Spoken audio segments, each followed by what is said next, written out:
Hi folks, welcome back to the Jim Handy channel, and sorry that it's taken me so long to get part 3 and the final part out on this series of the budget DIY kitchen makeover. It's just been a whirlwind of activity. It took me a little bit longer to get through some of the final steps in the work that was going on, and then there's been some travel involved.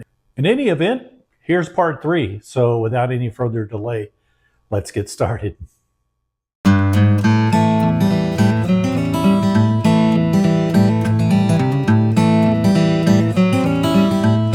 so there is a modification that I made to the doors.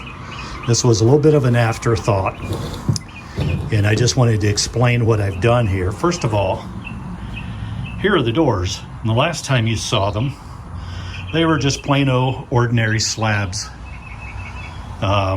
Nothing to write home about, but now they have this relief.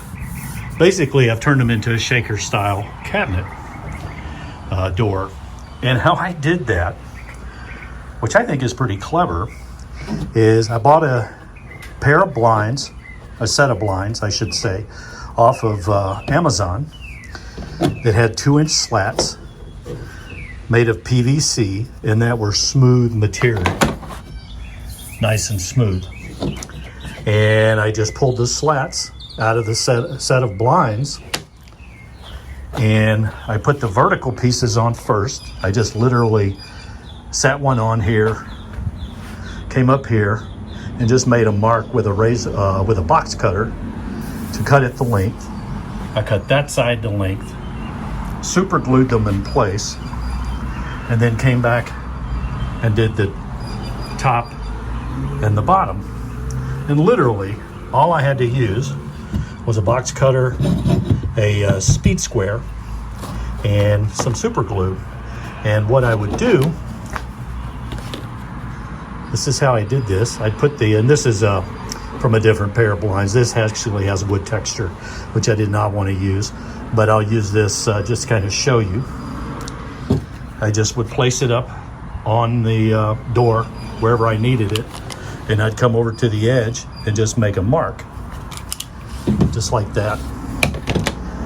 And then where that mark was at, I just pull right over to the edge, hang my speed square there. It's a little hard to show one-handed.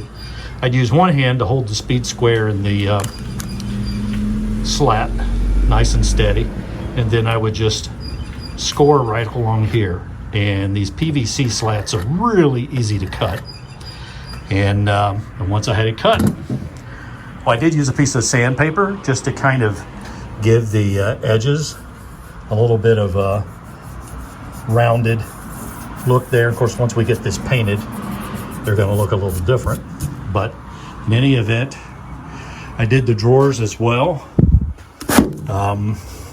I actually have to fill this. I was down to my last bits, and I didn't want to get another set of blinds. So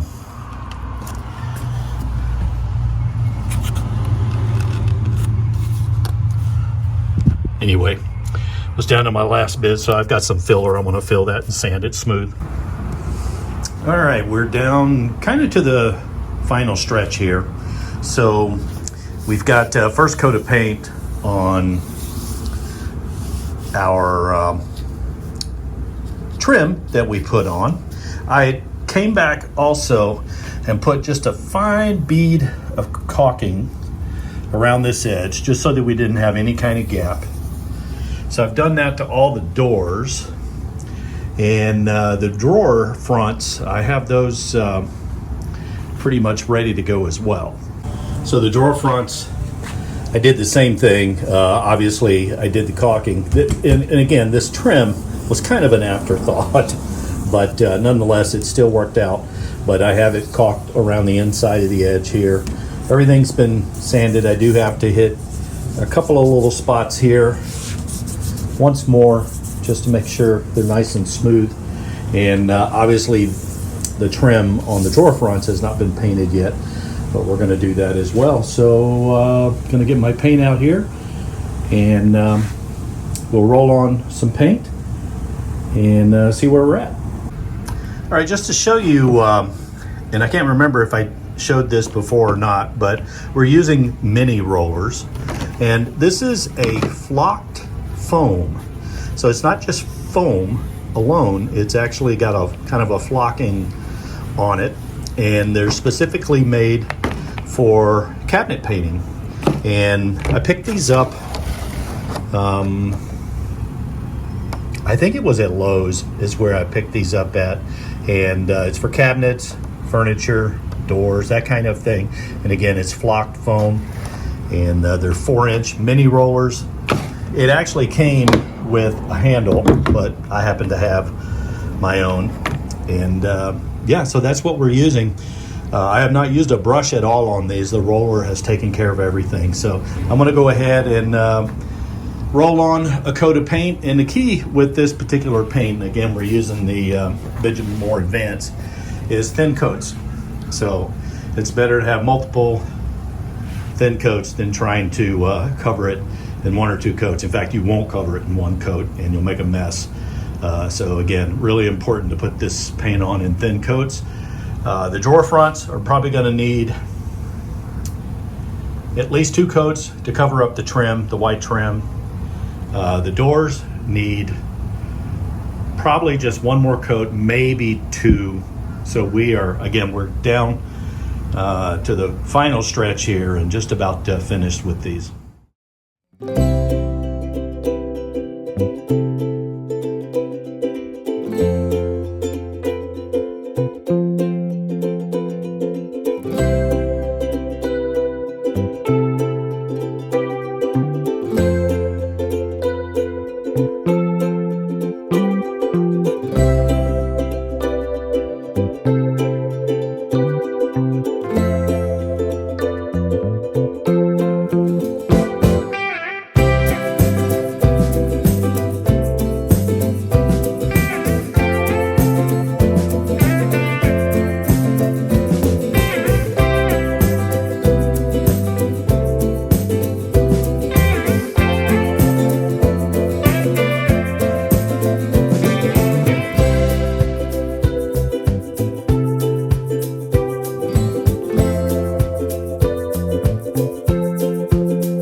All right, now, so we're jumping ahead.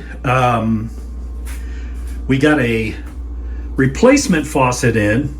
The original that we put in like this was defective, and so that had to be sent back. Another one was ordered.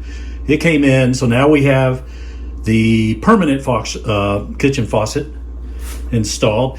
And by the way, if you're interested in installing a faucet, not just this one, but any kind of faucet that involves this kind of thing, I call them sort of a hybrid commercial style faucet. I have another video. I'll link to it in the description, and you can go look at that. It's step by step on how to install a faucet like this.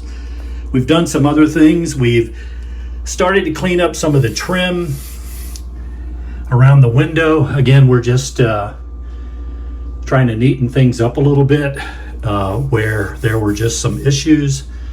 We have a little strip that we have installed up here. If you'll recall, the top of the window was not level, but we installed the tile level, and then I've now come back with a little small strip of wood that is attached via liquid nails. I have some painter's tape just holding it up there until it dries.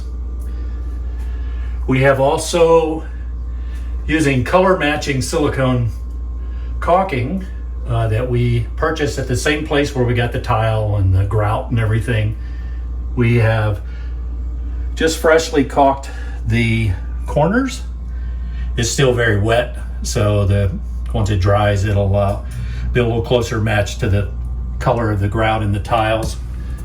You can see we've basically caulked all the way around where the tile meets the counter. One trick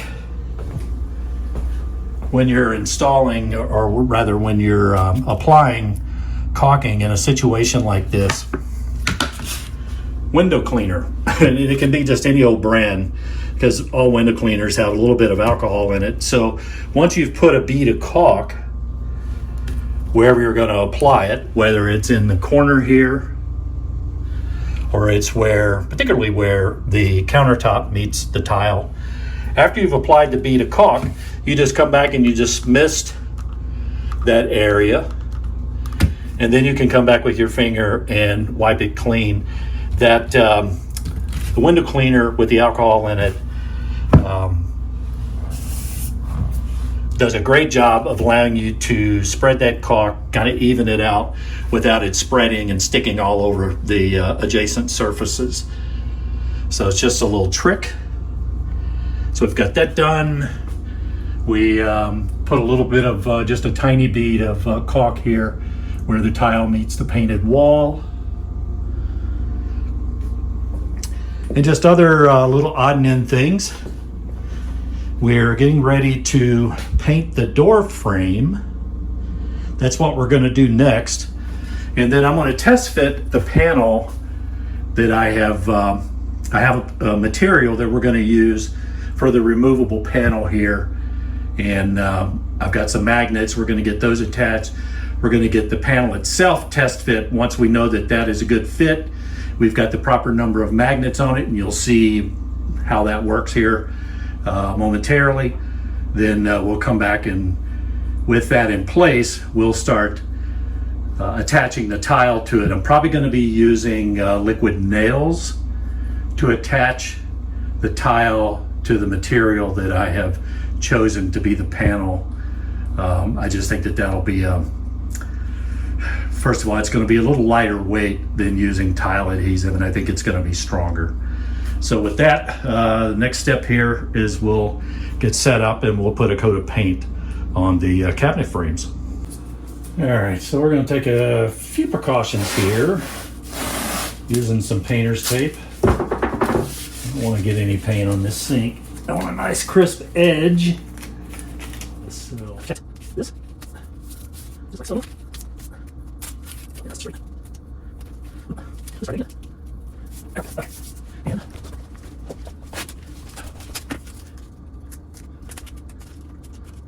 there we go. There. Yeah, so we're gonna paint everything that faces straight out, and then in the doors, just the inside of our vertical stiles here and our horizontal stiles, we're going to paint the edge here. So it'll be this side right up underneath the edge here, and down this side will also get paint. All right. It will probably take, similar to the doors, it'll probably take about 3 coats of this. Again, this paint is designed to go on in thin coats. It dries very slowly, which is what helps it flatten out and provide that factory-like finish. But yeah, we're down kind of to the home stretch here.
All right, so what you're seeing here is a product known as Go Board.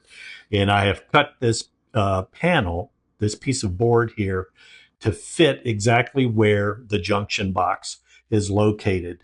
Go Board is a newer type of product that's on the market. It's intended to be a backing board for tile installation.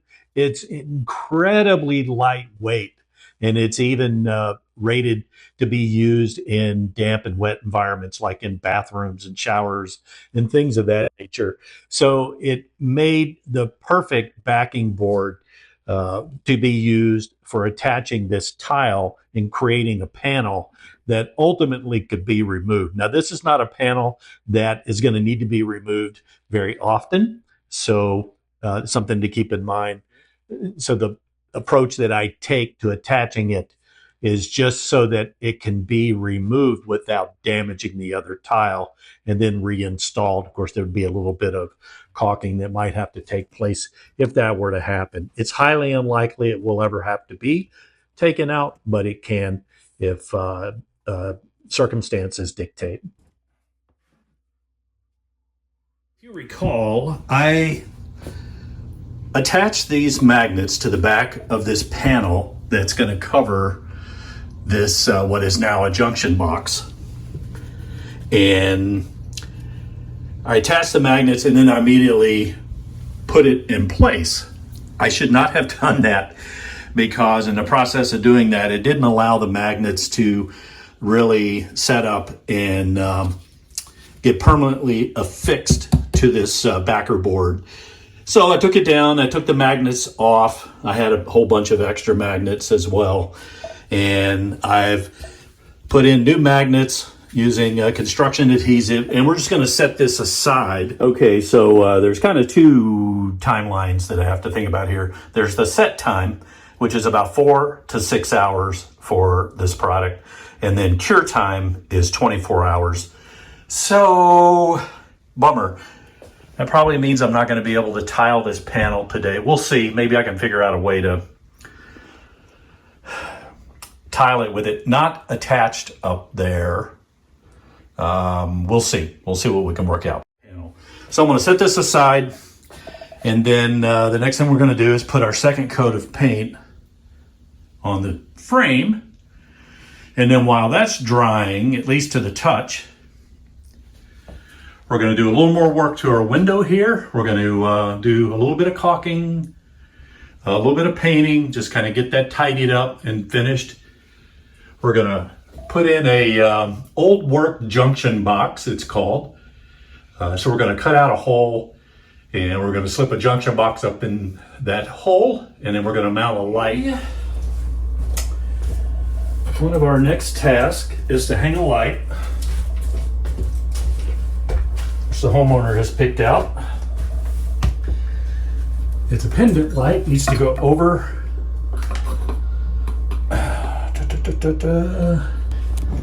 so that the bottom of the light fixture ends up being about 34 inches above the countertop.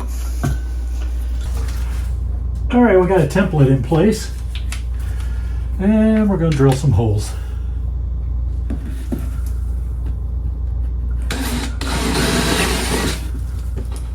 All right. I think. All right.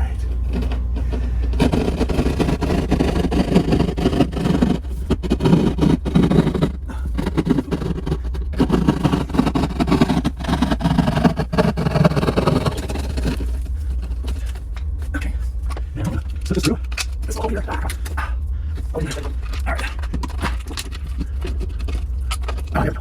we go. Let's see here. Okay, so we have our light up. So we mounted that about 34 inches above the counter. And everything went fine. So I think we're good there. Let's turn it on. I don't have the correct bulb in it,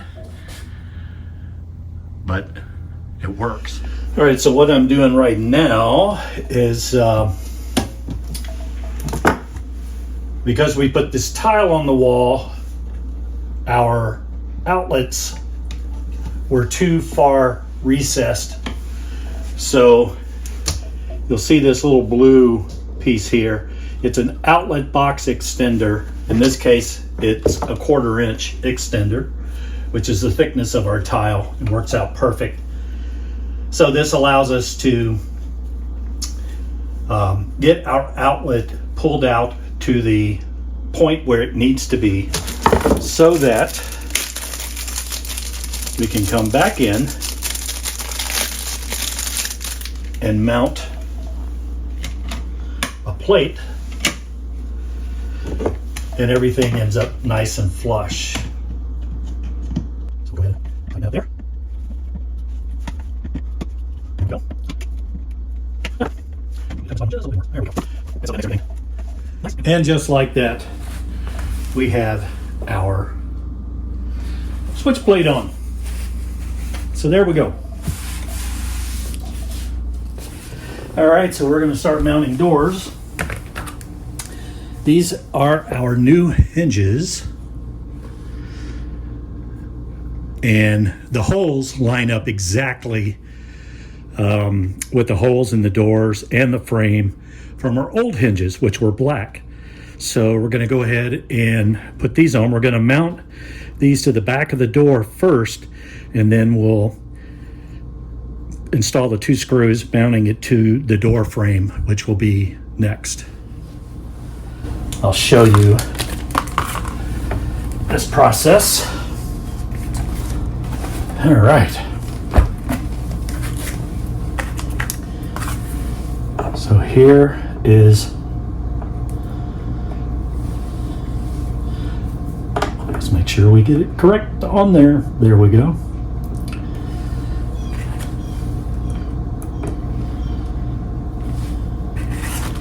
Get our screws in place.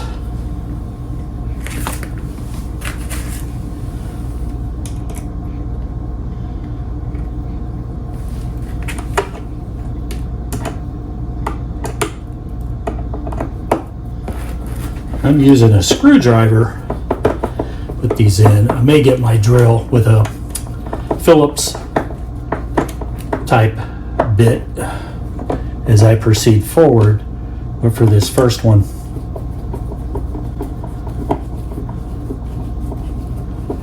we're just going to do the old-fashioned manual way.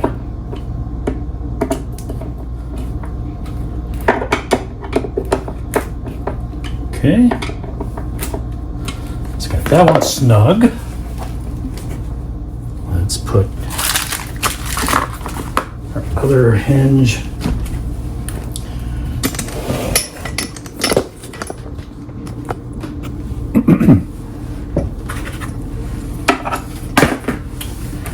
well, let's see. All right.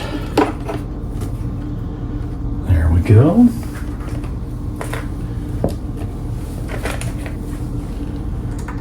Started here.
All right, so we have all the doors are on, and I have most of the door hardware installed.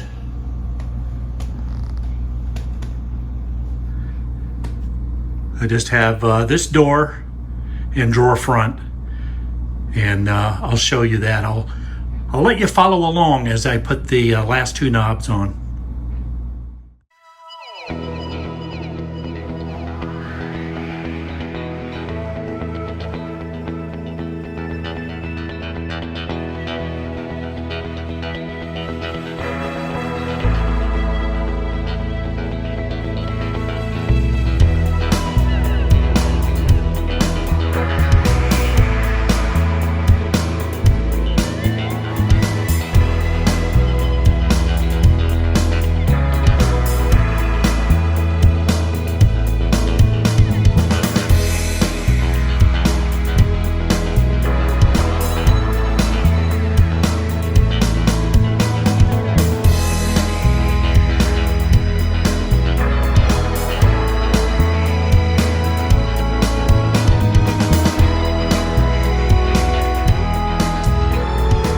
Our knobs attached.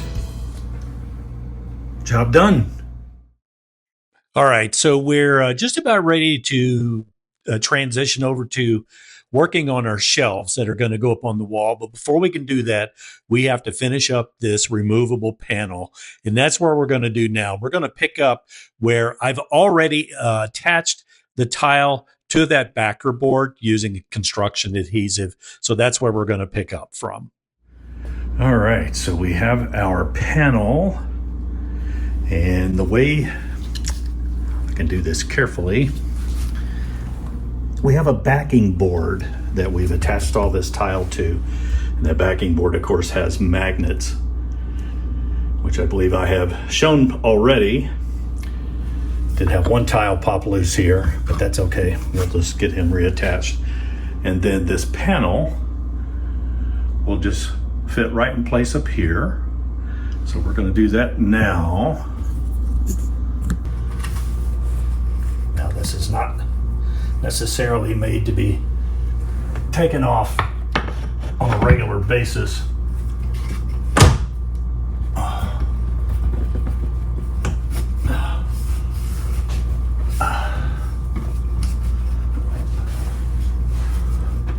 There we go. Just like that. And I'll get our glue and I'll glue that back on. And then we'll end up grouting everything that over to this point. And then I have this string which we're going to be installing in the perimeter. We'll just end up working that in like so. We'll get that embedded, and then we're going to caulk over that. That way we just have a thin layer of caulk, and I'll have the end of this string poking out somewhere where it won't be noticeable. And if we ever have to pull this off, we just grab the string and start pulling, and it works like a zip tie, and it'll take everything off around the perimeter. And then we can remove that if we ever had to get into that junction box. So there we go. We have started installing the brackets for the shelves. And the first shelf is going to be, well, the brackets to the top of the bracket there is 20 inches. So we have those two, and then we have this one here. There will be a little short piece that's 8 inches in depth along this wall. Again, very short piece. It will tie into the shelf that's over here. So the shelf that extends along this wall, the edge of this shelf will be, there will be a brace that we use. So the shelf on the short wall will screw from underneath to this bracket, and then there will be a special kind of bracket underneath that just ties these two shelves together and ties everything together. So it's just going to be like one shelf. In fact, when I build this, I'm probably just going to build it that way. It'll just be one shelf that I bring in, and that just drops right in. That'll be 12 inches along the back and 8 inches along the side here.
All right, so we have all of the shelf brackets in.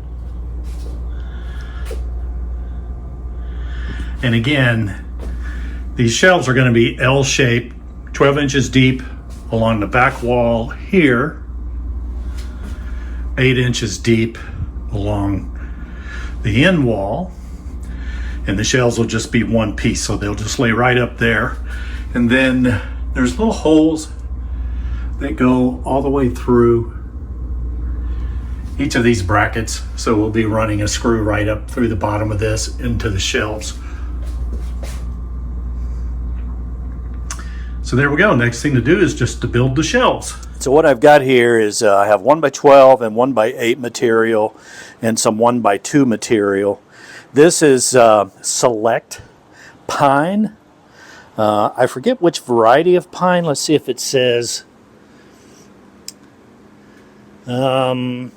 just select pine from New Zealand, of all places.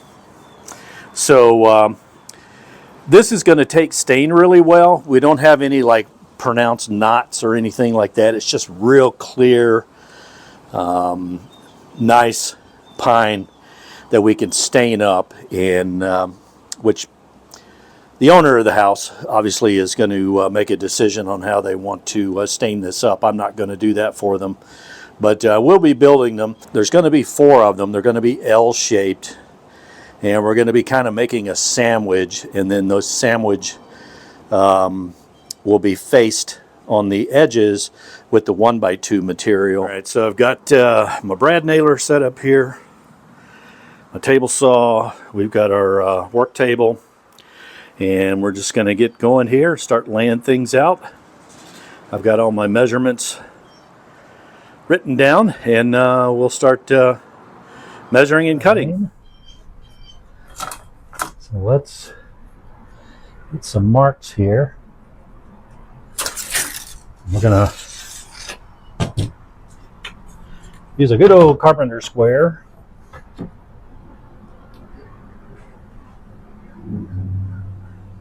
To ensure that we have a nice square edge there.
So there's our 4 shelves that they're not entirely done.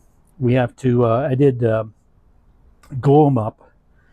Brad nailed them and filled the little places where the brads went in. They have to be sanded down. A little bit of trimming on the ends. And then we have to put the trim on the edge trim on, and then we'll be done.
All right, so what we're going to do with this removable panel, which is this part here that does not have grout installed, what I'm doing is around the edges, I'm embedding some nylon string all around the perimeter. All the way over here, of course, zigzags. And then there's a few places where I'm putting in a piece of string here. It's where the backing on this panel, it's where we have tile that's attached to part of the panel but then extends beyond. I don't want grout or caulk to get in and adhere to the backing beyond the backing that this tile is installed on, if that makes sense. The idea is this ends up being like a zipper. So if we have to get in here, of course we'd have to take the shelves down. This bracket would have to come off. And then I'll leave this piece of string exposed. That'll be hid by the shelf, which will be sticking up here. So it'll just be kind of tucked in behind the shelf. We could pull that. There'll just be a light layer of color matched caulking going around the edges here. And we could pull that and it'll just act like a zipper. And it will release all the edges of that. And then that whole panel can be pulled off because it's just held on with magnets. And then of course, putting it back in, we have to repeat this procedure. But this is not something that, well, first of all, we don't expect to have to get into this panel ever again anyway, but never say never, as the saying goes. If we did have to get in there, we have certainly a good way to pull this panel off, not mess up our walls here.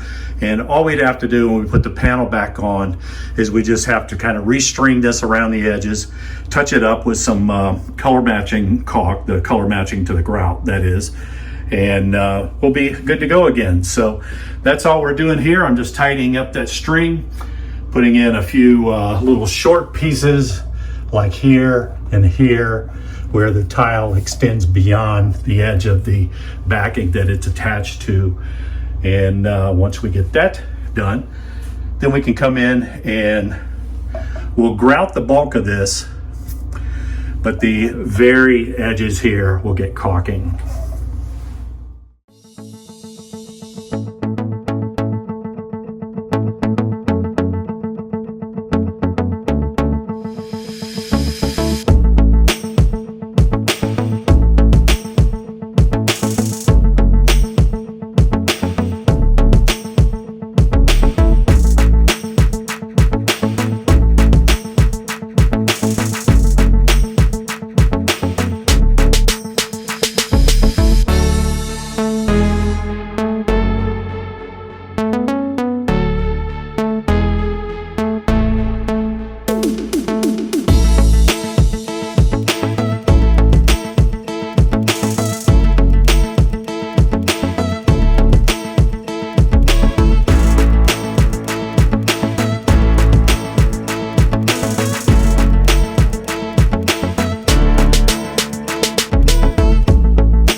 Okay, so we have the panel all squared away. The tile's kind of damp, so once the tile dries, that'll pretty much, you won't be able to tell that there's a panel there.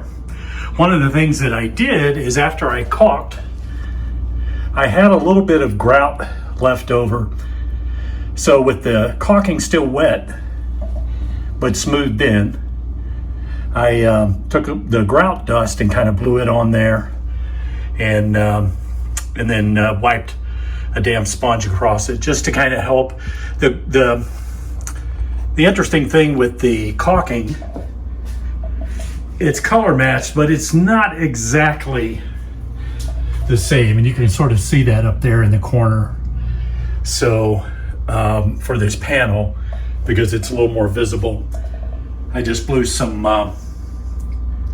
grout dust on top of the caulking, and it worked out pretty well. I was going to just caulk around the edge and grout in the middle, and that just seemed like overkill, so I just ended up caulking the whole thing. So there we go. The shelves have been installed. They're fitted. I did have to trim both of these on the right side just a little bit. We've got these installed. I have some of the screws and holding them in, but these are going to come right back off. The owners here are going to be taking these off and staining them. Once they're stained and the curtains are up, I'll get a little bit more footage. What I'm going to do, this is going to conclude part 3, by the way, but I'm going to consolidate parts 1, 2, and 3. And in that consolidated version, I'm going to show the actual fully finished with curtains up, the shelves stained, and a couple of other things just accessorized and so forth in here. So anyway, that's it for our shelves and our hidden panel.